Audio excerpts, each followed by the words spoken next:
بسم اللہ الرحمن الرحیم۔ آج میں انشاءاللہ آپ کے سامنے قرض اور دین کی تعریف بیان کروں گا کہ قرض کسے کہتے ہیں اور دین کسے کہتے ہیں۔ قرض اور دین میں کیا فرق ہے؟ قرض وہ مال کہلاتا ہے جو آدمی اپنے اموال سے جدا کر کے دوسرے کو نفع اٹھانے کی غرض سے دے، اور دین وہ مال کہلاتا ہے جو ذمے میں واجب ہو، خواہ عقد کی وجہ سے ہو، خواہ کسی کی کوئی چیز ہلاک کر دینے کی وجہ سے۔ یہ تھی قرض کی تعریف اور دین کی تعریف۔ اسی طرح قرض سے متعلق کچھ اہم باتیں وہ بھی بیان کرنا یا مقصود ہے کہ قرض کا جو معاملہ ہوتا ہے یہ عقد تبرع ہوتا ہے۔ عقد تبرع کسے کہتے ہیں؟ تبرع کا مطلب ہوتا ہے احسان۔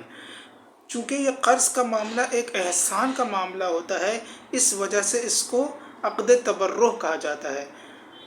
اس کا مطلب یہ ہے کہ اگر کوئی شخص مجھ سے قرض مانگتا ہے اور میرے پاس اتنا پیسے موجود ہیں کہ میں اس شخص کو قرض دے سکتا ہوں، تب بھی میں چاہوں تو میں اس سے انکار کر سکتا ہوں۔ لیکن اگر میں انکار نہیں کرتا بلکہ میں اس سے قرض دے دیتا ہوں تو یہ میں نے اس کے ساتھ احسان کا معاملہ کیا، اس لیے قرض کو عقد تبرع کہا جاتا ہے۔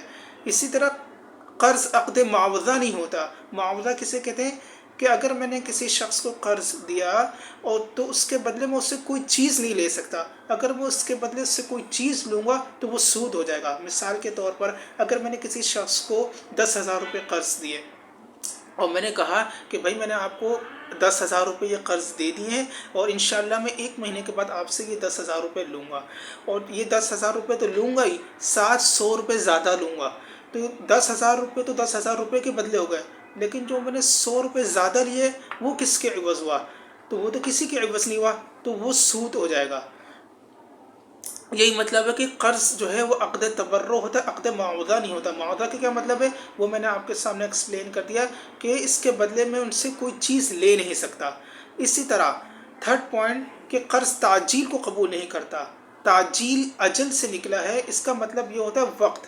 مثال کے طور پر اگر میں نے کسی شخص کو قرض دیا، مثال کے طور پر میں نے 10,000 روپے قرض دیے اور میں نے ان سے کہا کہ میں 1 مہینے کے بعد میں آپ سے یہ قرض واپس لے لوں گا۔ میں نے ایک وقت مقرر کر لیا۔ جب میں نے ایک وقت مقرر کر لیا تو اصولاً تو مجھے 1 مہینے کے بعد ہی ان سے قرض لینا تھا، لیکن اگر میں چاہوں تو میں اگلے دن صبح ان کے گھر پہ جا کے ان سے میں اپنا قرض واپس لے سکتا ہوں۔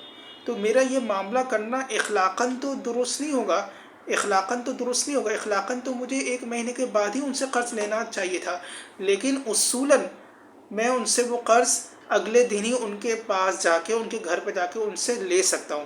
یہی مطلب ہے کہ قرض تعجیل کو قبول نہیں کرتا، کہ اگر کوئی شخص کسی کو قرض دے اور معاملہ بھی متعین کر لے کہ میں 1 مہینے بعد میں آپ سے قرض لوں گا، لیکن وہ اگلے دن ان کے گھر جا کے ان سے قرض واپس لے سکتا ہے۔ تو یہ چند باتیں تھیں قرض سے متعلق اور دین سے متعلق جو یہاں بتانا مقصود تھی۔